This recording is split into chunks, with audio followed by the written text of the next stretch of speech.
bargaining over issues, resolving conflict within employment relations is a difficult and complex business.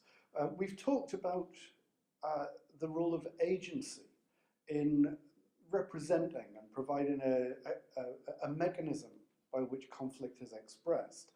And bargaining and the use of bargaining agents is one of those key representations of agency which allows for conflict to be resolved effectively. But the role of agency can result in some particular issues of their own, that where we see this relationship between principals on the one hand, so in employment relations, employees and employers, and agents on the other, say union and management, there's the opportunity for a gap to emerge, for a gap between the principal and their interests and the agent and their own interests, where what principals expect and what agents deliver are not always going to be the same, that the gaps occur. And this can also become a particular issue because the agents, the bargainers, can begin to develop a relationship of their own. They're not robots. They don't just sit and express the interests of the people that they represent. They have to engage with each other. So a relationship develops. We want this relationship to develop. We need a certain degree of trust. We need flexibility. We need negotiators to be able to make deals with each other. But this can create a problem in terms of how then do bargainers effectively sell the deals that they make? How do they sell the agreements that they make between agents back to their principals? And so this problem of bargaining, which Walton and McKersey identify as intra-organisational bargaining issues, also need to be considered. What are the mechanisms? What are the approaches? What are the tactics that bargainers might make use of to help to resolve these intra-organisational bargaining issues? So it's an issue of agency, about the separation between bargainers and principals. Now, two types of conflict can emerge, by and large, in these kinds of situations. The first of those kinds of conflict is boundary conflict. And boundary conflict emerges where there are conflicting expectations between what your own side expect of you as their agent and what your bargaining partner, your bargaining opponent, expects of you as a fellow bargainer. And the mechanisms of behaviour, the modes of behaviour, the things that you try to achieve and the ways in which you try to achieve them become kind of disconnected, and there's a sense of gap between what you are doing and what is expected of you from these two very different audiences. So boundary conflict on the one hand. The second kind of conflict that we can observe in these kinds of situations is factional conflict. And factional conflict emerges over bargaining objectives, about just how ambitious we should be, for example, about what exactly we should be seeking to achieve, and that you, as a bargainer, may have views about what is attainable or what is realistic or what is desirable, which is different from some others within your own group, within your own principles. And that becomes an issue in itself. The other form of factional conflict is not just over what it is that you're attempting to achieve, but the mechanisms, the means by which you attempt to achieve them. So the bargaining strategy that you may be pursuing, or the tactics that you use, and then there's scope for, a huge degree of differences of opinion about what the right approach should be in any bargaining situation, which ultimately only the bargainer can resolve. But that doesn't mean that you don't have to deal with those differences of opinion about people who know better, about people who would have done it differently, who then may make life difficult for you when you're attempting to relate back what the deal is actually going to be. And you'll be subject to all kinds of criticism about you should have done X or Y or Z or A or B or C. And there are always other things that you could have done if only the other person had been in the room. So resolving these internal conflicts, whether they're boundary conflicts or whether they're factional conflicts, means that the bargainer is attempting to close the gap between principals' expectations and the achievement of the bargaining outcome. So those expectations, they might either be substantive, so what was actually achieved in the bargain, what was the result of the pay claim, did you get what you wanted, was the increase enough, was the change in working conditions enough, what were the trade-offs that were concluded, was the cost too high for the benefit, all of those are substantive elements, things that are about what the deal actually was. The other kind of expectations that we see that might need to be dealt with are more on the behavioural side, that the bargainer behaved in ways that were expected or anticipated or required. Now, as I say, bargainers on the management side against the union side, they have their own relationship. And so the ways of behaving between bargainers may become relatively close, warm, trusting, but it may be that the principals would actually like to see less of that.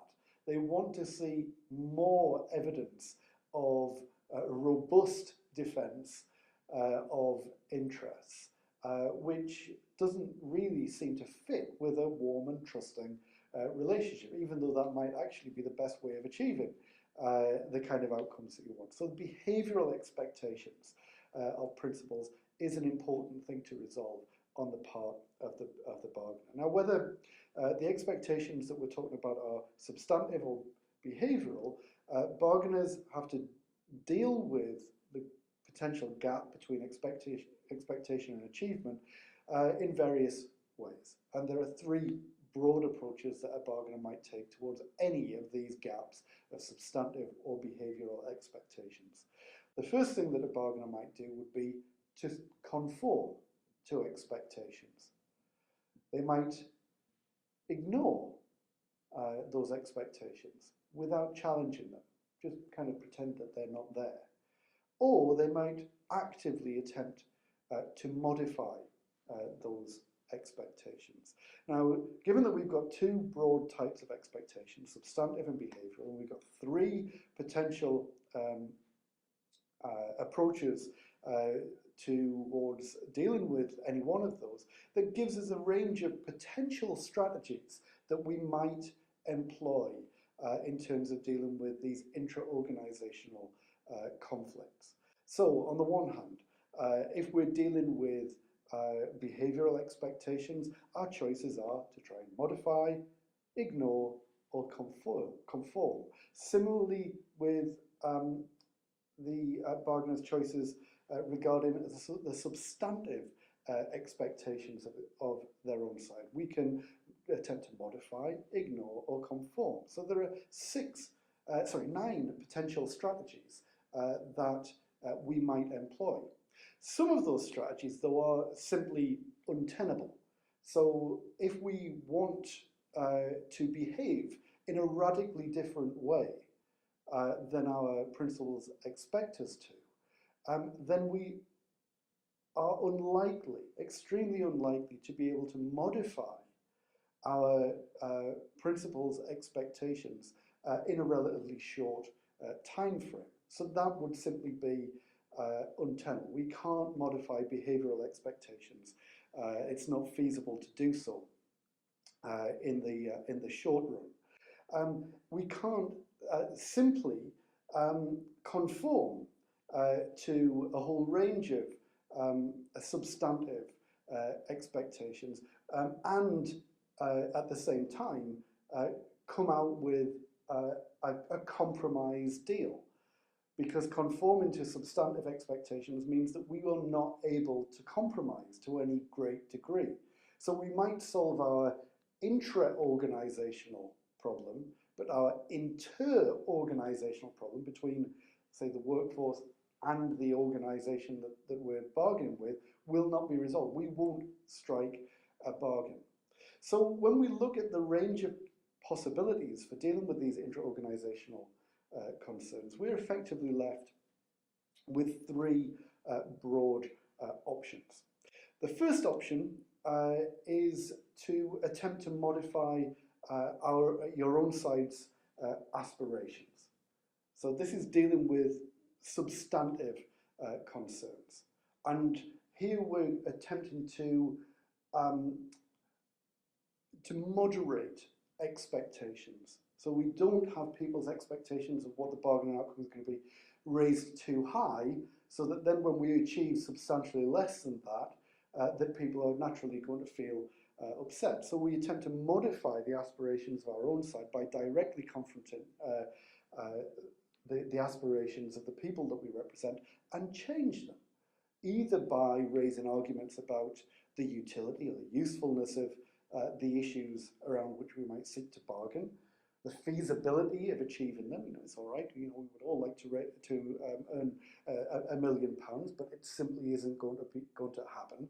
And so we have to be more realistic, reining in those expectations, or maybe discussing or highlighting the potential costs of achieving a particular outcome, that we would have to suffer too much in order to gain the outcome that is expected. So on the one hand, we might modify our side's aspirations, and we may seek to ignore at least some of the behavioural expectations. Challenging behavioural expectations, as we've seen, is unfeasible in the short term, but we might ignore quietly the expectations. So our behaviour might cause some concern on our side, but we can possibly ride out that concern in order to secure the deal that we think is in the best interests of the people that we represent. Now, this approach, this strategy towards intra-organisational conflict obviously makes sense in some situations rather than others. We would clearly need to be fairly confident of convincing our principals that this was indeed the best substantive outcome on offer. So we'd have to be fairly clear and confident in our own reading of the situation, and confident that we can convince the principals that there wasn't a better deal available if we'd done something else, or pursued a different strategy, or been more robust, or been prepared to take more of a hit in order to get what we wanted. We also need to be fairly confident in our relationship with our principals, so that we can get away with some of the behaviour that might be considered a little bit deviant, a little bit outside of the expectations. A second option for resolving intra-organisational conflict would be to attempt to modify our side's expectations. So similar to the last issue, we may need to moderate expectations. And in this case, to entirely conform to behavioural expectations. So we're trying to be much more active in resolving the gap between expectations and achievement in terms of how we behave. We're doing all of the things that we're expected to do as a negotiator. We are behaving in ways that are entirely expected of us. Now, the resolution of the intra-organisational conflict in this situation is achieved by effectively letting the need for change develop naturally from the situation itself. That the outcome of this negotiation was always going to be this way, that there's a sense of inevitability about it. It's nothing to do with the fact that I behaved strangely as a negotiator. There was a need to moderate your expectations and that the bargaining needs to be fairly upfront about that.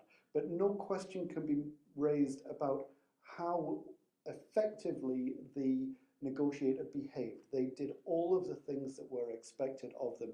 It was simply that the situation was always going to result in an outcome like this. The final strategy that a bargainer might employ is, rather than to actively attempt to modify the substantive expectations of principals, to let those expectations just ride along, to effectively ignore the expectations of your principals, even when you know as a bargainer that you're extremely unlikely to be able to achieve them. Whilst you're doing that, you're behaving in a way which is entirely in line with the way in which you're expected to behave. You see, from each of these three strategies, that behavioral compliance is a very important part of resolving these conflicts. And if you're seen to behave in the right way, then you get a lot more leeway in terms of resolving the substantive expectations. So in this final option, we're ignoring the substantive aspirations but behaving appropriately. The bargainer is doing very little about the fact that the aspirations of principals are heading in this direction, and what he's able to achieve is heading in a different direction.